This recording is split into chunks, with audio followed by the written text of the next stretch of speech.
So I'm just going to do a quick deck list overview, just going over what all the cards do in the deck, because a lot of people don't know why certain cards are in the deck, why there's certain counts, which makes it kind of harder to change deck lists depending on the format, and overall just knowing what every card in your deck does and the reason behind the number of cards in it, I think is pretty important. So let's move on. So 4 times Dreepy, because only legal Dreepy got another option, and 4 because it's extremely important, we get these out early.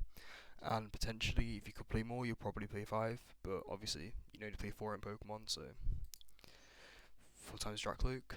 Dex Raw Engine, really important. No other Dracloaks, I don't think, in format again. We need 4 so we can actively get them out quickly. And Recon Directive can lead to cool sequencing plays, which can end up winning games. Also, the attack is a pretty nice number, but we do rarely use it. Going into it, we've got 3 Dragapult.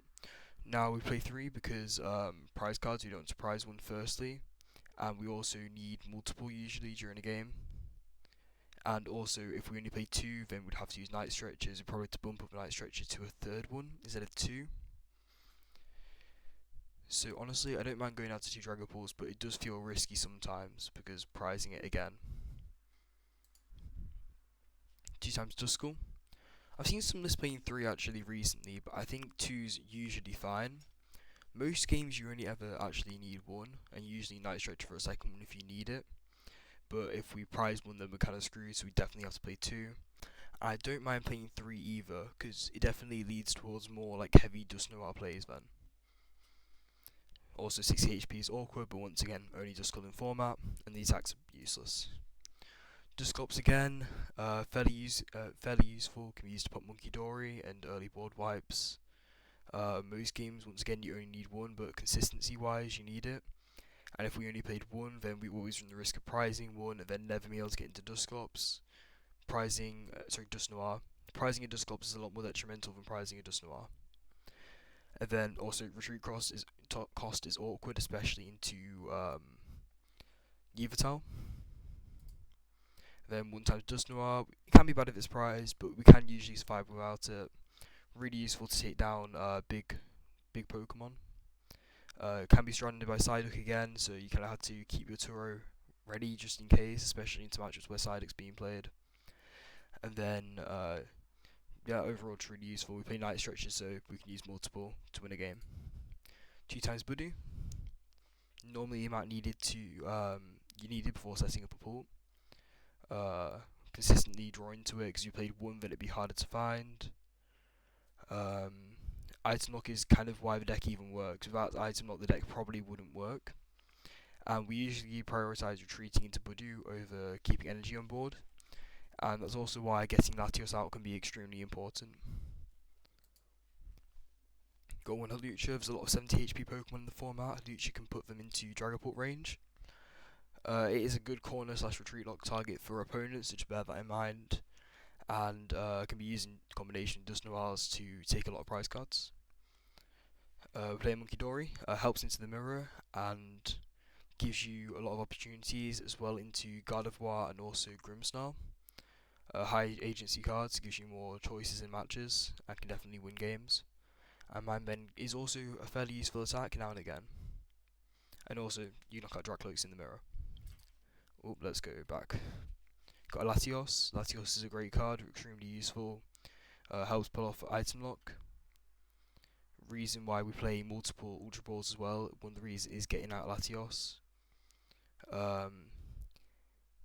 It is searchable unlike other switch outs like Air Balloon or Switch in this deck.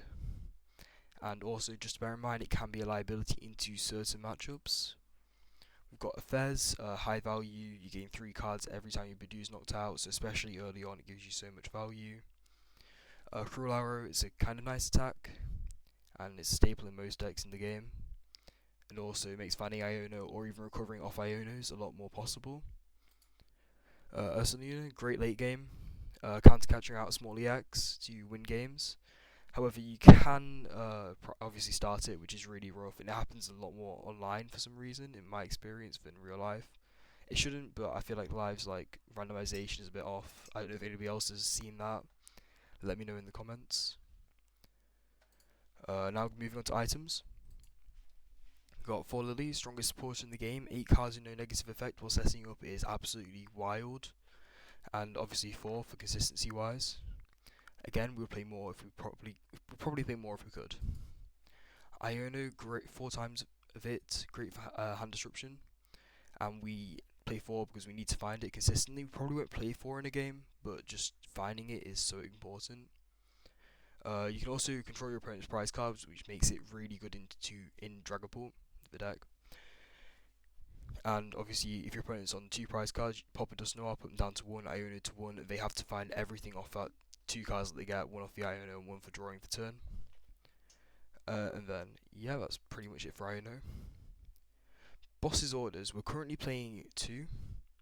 However, I think it really depends on what you personally think, because you could play more, you could play less. Personally, I think playing 2 is usually good enough for finishing off games, because you usually you counter capture a lot more than boss, and you get a lot more opportunities to counter capture than boss. And I'd rather have counter capture and a lot of more opportunities than boss, if that kind of makes sense. And there's more explanation here. Hilda, once again, extremely high value, lots of outstanding energy in Dragapult. I mean, being able to search for A spec is insane. It gets value throughout a lot of the game. And we play 2 because we can consistently find it. If we played 1, then it would be kind of rough to find, but playing 2 gives us a decent amount of outs to finding it. However, we never play 3. Turo, once again, high agency. It's a bit debatable. Some lists aren't playing it, but I think it's pretty much necessary with so much Psyduck and Yveltal around. I mean, it gets you out of being locked inactive. Also, clearing out a Dragapult for Buddy Buddy Poffin. Do I need to say more? I mean, it's the strongest Pokemon search in the game by far. I guess Ultra Ball could be kind of up there with it. But need 4 for consistency, and it's the main way we set up our bench. 3 Pokepad makes Pult so much more consistent. Helps get Dust Pieces and Draclux early on. It does lose value later on, but you've usually used most of them by then, or you can thin them out pretty easily. Jamming Tower. 2 sometimes feels like too little. I could definitely see a case for adding a 3rd one in. You have to be extremely careful when you use it. You have to make sure you get a lot of value out of it. Best counter stadium in the game by far into a lot of matchups. And Pult doesn't need value out of a stadium like Artisan. We have enough Pokemon search at this point. So a stadium like Jamming Tower really helps Pult. 3 counter capture. Again, this could be debatable. You could go down to 2 and add a 3rd boss, or even not add any Evagus for it. However, it does keep good value throughout the game. We find it pretty consistently due to playing 3, and it's the main way we win the Golden Go matchup. It is situational, however, we do usually go behind in Slowpoke, so it's usually fairly useful. 3 times Ultra Ball gets us Latios out, keeps value throughout the game, extremely useful for thinning, and is almost always useful. And honestly, bumping up to 4 wouldn't be an issue, I don't mind that. We've got the 2 Night Stretcher, once again, I wouldn't mind swapping out Luminous for a 3rd. And it's just so, Night Stretcher is such an important card, it's so useful. For finding Dust Noirs, finding Dracloaks, finding Budoos, energy. Really saves you in a lot of situations. And now we're going on to the energy. 3 Luminous, again, we could go down to 2. And Monkey Dory makes Luminous necessary. And Luminous is just, it's really useful again. 2 Psychic, we play 2 Psychic plus 1 Fire instead of 1 Psychic plus 2 Fire. Because Psychic can be used on Monkey Dory and in rare cases just Nora and Latios, so it's more useful. While Fire doesn't do anything else for any of our other Pokemon. And once again, 1 Fire. And then finally, our A-Spec. Now, there isn't really any A-Spec in the game that gives Dragapult this much value, so not really any debate for this at all. If you're playing an Arven variant, then I guess Sparkling Crystal, but I mean Arven isn't that good anymore. Lilies is just so powerful. Oh, before I change that, that's supposed to be text. Well, text kind of like changes to the list you make. Have seen some lists playing Dawn recently, would like to try it at some point. However, I think Hilda is definitely better, which is what you'd probably replace it for. And I definitely want to test it. And then finally, Candy. You could include Candy, but I think Slowpoke gets so much value out of Pokepad at this point that I think playing a non-Candy version is probably better. You could play a Wonder though. I see that. I just feel like you don't consistently get it, so it isn't very useful most of the time. And that is it. Hope you enjoyed. Hope this hopefully gave you some sort of value and help. It has been fairly long to be honest, but hopefully see you in the next one when we go over some more matchups.